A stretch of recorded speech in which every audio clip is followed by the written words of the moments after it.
Kinben Book 6, Chapter 157. Kumuyom si Ricky para ilagay ang sarili niya sa isang panibagong malakas na laban. Natalo sila sa Rangers at gusto niyang hindi na iyon maulit. Iisipin daw ng iba na mauulit lang ang mangyayari, pero alam niya kung sino ang pwedeng magdesisyon ng bagay na iyon.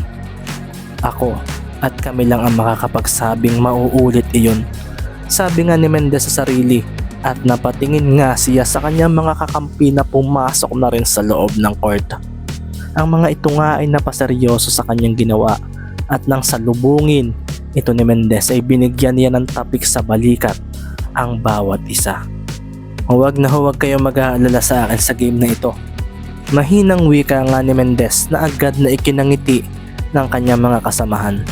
Doon na nga rin nagsimula ang warm-up ng dalawang teams at muling nag-cheer ang Makati crowd na talaga namang nagpaseryoso sa maliit na bilang ng mga manonood na hindi taga rito.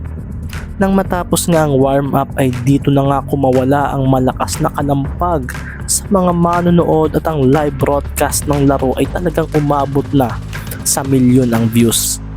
Halos lahat ng basketball fans ng bansa ay nanonood ng larong ito na ginaganap ngayong hapon dito sa Makati. Pinatigil nga nito ang kilos ng mga tao sa ilang mga lugar, at mula nga sa lungsod ng Calapan ay muli na namang umunti ang mga sasakyang pumapasada sa poblasyon.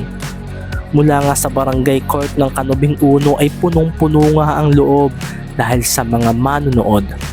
Ganito nga rin ang eksena sa loob ng Camilmil Gymnasium na katabi lang ng sports facility ni Mover.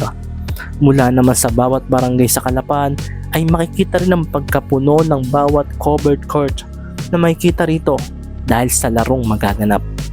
Full support nga ang mga taga-Calapan sa kanilang koponan ng hapong iyon at nagwala na nga sila nang ang laban ay magsisimula na.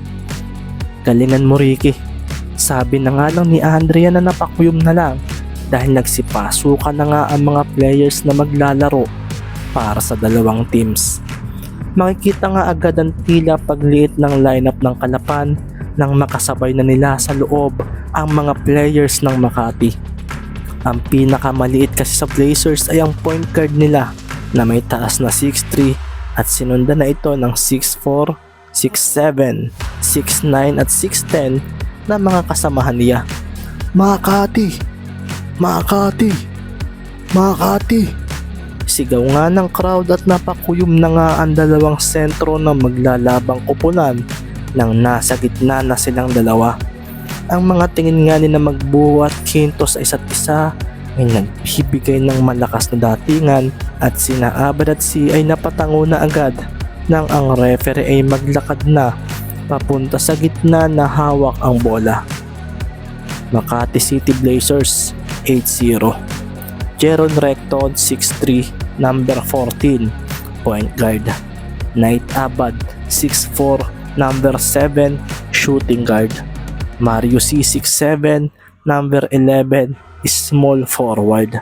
Lardaki 6'9", number 45, power forward.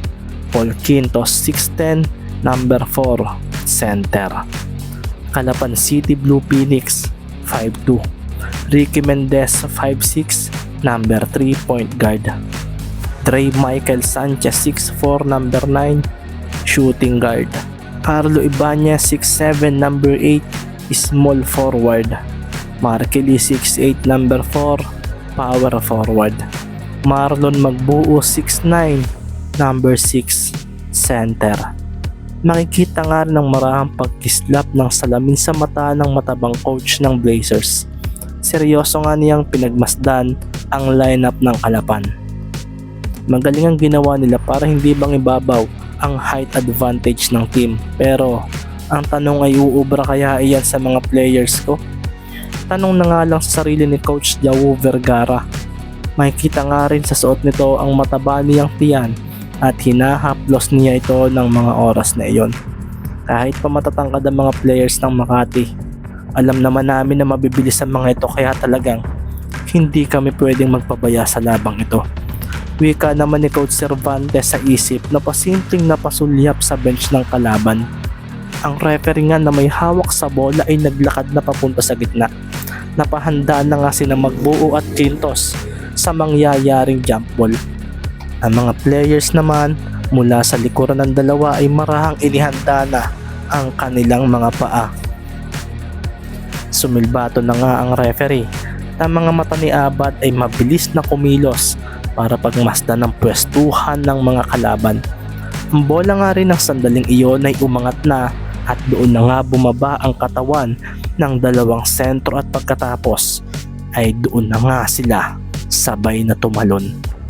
Ang mga manonood ay napakuyom nang hampasin na ng mga kamay ng dalawang tumalon ang bola. Umalingaw-ngaw iyon at sa pagtapon ng bola papunta sa likuran ni Quintos ay doon na rin biglang tumakbo si Mendez. Ang bola nga ay nasambot ni C at napaseryoso na lang siya nang si Mendez ay biglang lumitaw sa kanyang harapan. Kumawala ang malakas na datingan ni Mendez na makikita sa mga mata ang kaseryosohan. Sa pagtaas nga ni Magbuo sa bola ay siya naman paglitaw ni Sanchez sa ere at agad na hinampas ito. Depensa, nasa attack mode ang Kalapan. Sigaw nga ni Coach Jawo at sa paglapag ng bola sa sahig ay sumilay ang pagngisi sa labi ni KA7 nang siya ang sumambot noon. Mabilis namang umabante si Sanchez at ang bola ay agad na naiiwas ni Abad. Isang pagdribble sa likod ang ginawa ni KA7. Sa paglipat ng bola sa kanyang kaliwang kamay, hindi nga siya umabante. Pagkus ay bigla niyang hinila muli ang bola dahil sa pagsulpot ni Mendez. Dalawang players nga agad ang humarang sa kanya at ramdam niya ang kadelikaduhan sa sitwasyon niyang ito. Ang pagpasa nga sa bola ang kanyang choice pero hindi ito ang kanyang gagawin. Binabaan nga ni Abad ang dribble sa bola. Sina Mendez at Sanchez naman ay napaseryoso dahil sa bilis ng pagpapalipat-lipat ng bola sa magkabilang kamay ni Abad. Ang pangyayaring iyon din ang ikinacheer ng mga manonood. Si Abad nga ay bumigla ng abante at ang bola ay bigla na lang tumalbog papunta sa pagitan ng dalawang players na nasa kanyang harapan. Kasunod nga noon ay ang paghabol ni Abad sa bola at pag-iwan niya sa dalawang nakaasul. Hanep ang bilis, sabi nga ni Ricky, at si Sanchez naman ay agad na lumangit-ngit ang sapatos at bigla siyang bumigla ng paghabol. Si Abad naman ay nagdilim ang paningin at bigla siyang bumagal at sa paglampas ni Sanchez sa kanya ay bumigla rin siya ng hinto. Sa pag-abante ng kanyang isang paa ay agad niyang hinawakan ang bola. Isang mabilis sa pagbalik ang kanyang ginawa at napaseryoso na lang si Dre dahil sa espasyong nilikha ng ace player ng Makati. Ang step back jump shot ni Abad, iyon nga ang naibulalas ng commentator at si Ricky naman ay nagdidilim ang paningin na tumalon sa tabi ni Knight. Hinampas niya ang bola at may kita nga ang pagkagulat ni Abad dahil parang natamaan daw ni Mendez ang pinakawalan niya. Rebound! Bulalas pa nga ni Mendez at sa paglapag nga ni Abad ay agad na nagpalitan ng ngiti ang labi nito dahil ang bola ay tumama sa dulo ng basket na sinundan ng pagtalbog nito papunta sa butas noon. Paanong nangyari iyon? Naitanong na nga lang ni Ricky at nang pagmasdan niya si Abad ay isang ngiti lang ang ibinigay nito sa kanya. Doon na nga muling dumagundong ang venue dahil isang 2-0 agad ang ginawa ng Makati at si Abad ang unang gumawa noon. Napakuyom naman si Coach Isaiah sa panimula ni Abad dahil ginawa agad nitong bulatin si Mendez. Napapalakpak na nga lang siya sa kanyang mga players para hindi mawala sa focus ang mga ito. Sa oras daw na magpatalo sila sa kalabang kagaya nito, ay baka maulit na naman daw ang nangyari sa naging laban nila sa CDO City. Focus team, atin ang bola. Sigaw nga ni Coach Isaiah at hindi na raw siya dapat pang maging tahimik sa pagkakataong ito. Kailangan daw niyang maging aktibo para sa kanyang mga players. Hindi raw sila pwedeng mawala sa focus sa simula pa lang ng laban. Sa pagsambot nga ni Mendez sa bola, ay agad siyang napailing dahil nagawa raw agad ni Abad na pawalain siya sa focus dahil sa hindi niya inaasahang pagpuntos na iyon. Alam kasi niyang tinamaan ng daliri niya ang bola kaso Paano raw pumasok iyon? Ricky, pasa! Bulalas nga ni Dre Sanchez at napaseryoso naman si Abad na napatingin sa kanyang katapatan.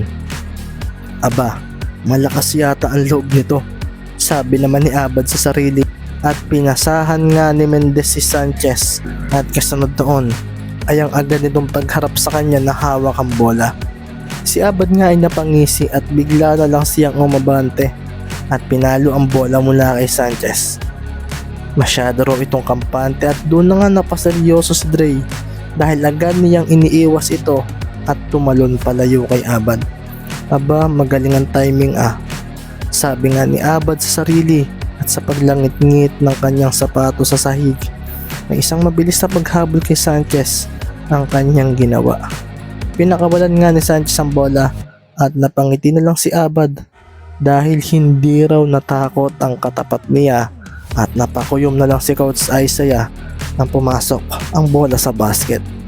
Isang tres nga iyon at lamang na nga agad ang kalapan ng 1 puntos. Sa pagpasa naman ni Quintos ng bola kay Recto ay nagulat na lang ito nang lumitaw sa tapat niya si Mendez. Agad niyang iniiwas ang bola sa pamamagitan ng pag-atras kaso muling humakbang si Mendez at nilampasan siya. Ang bilis! Sabi nga ni Recto sa kanyang sarili at sa pag-agaw ni Mendez sa bola ay napakuyom na lang ang mga manonood nang tumalon agad dito sa ere.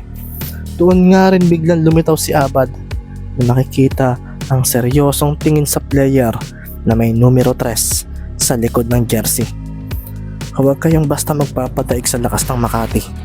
Tayo ang magseset ng tempo sa simula ng laban. Kaya ninyo yan dahil malakas ang team natin. Sabi nga sa kanila ni Coach Isaiah sa meeting nila kanina bago ang kanilang labang ito. Pinakawalan nga ni Mendez ang bola at napaseryoso si Abad dahil hindi iyon isang tira. Isa nga iyong extra pass at lumampas sa likuran niya ang bola at sa pagdating nito sa may basket ay doon na nga lumitaw si Sanchez. Ito ang sumambot ng bola at sa pagtalo nito sa basket ay doon na nga napakuyom ang mga manonood nang lumitaw si Dakis. Agad na ibinaba ni Dre ang bola at pinadaan niya ito sa tabi ng kalaban. Isang reverse layup nga iyon at ikinaseryoso ito ni Coach Jawo dahil parang ang opensa raw ng Kalapan ay hindi nakafocus kay Mendez o kay Ibanez. Ang bola nga ay umangat na at doon na nga rin bumangga si Dakis kay Sanchez at hindi na nga rin napigilan ng referee ang sumilbato. Sa paglapag ng dalawang players sa ilalim ng basket ay doon na nga rin nilamon ng ring ang bola. Basket counted. Bulalas pa nga ng referee at si Sanchez ay marahan pang itinulak si Dakis na binanggaan siya. Ang mga manonood nga ay natahimik nang hindi inaasahan at doon na nga rin nila nakita ang apira nila Sanchez at Mendez na seryosong pinagmamasdan ang mga manlalaro ng defending champion. Pumasok pa nga ang bonus shot ni Sanchez at doon na nga napaseryoso ang mga manonood dahil 2-6 nga ang score matapos iyon. Bagamat 1 minuto pa lang ang lumilipas ay parang may mensaheng pinaparating sa kanila ang mga players ng Calapan City na agad na nagpangiti kay KA7. Mukhang gusto ninyo ng redemption sa pagkatalo ninyo sa last game nyo kina Lastimosa at talagang sa team ko pa. Nasabi na nga lang sa isip ni Abad at masaya raw ang ganito.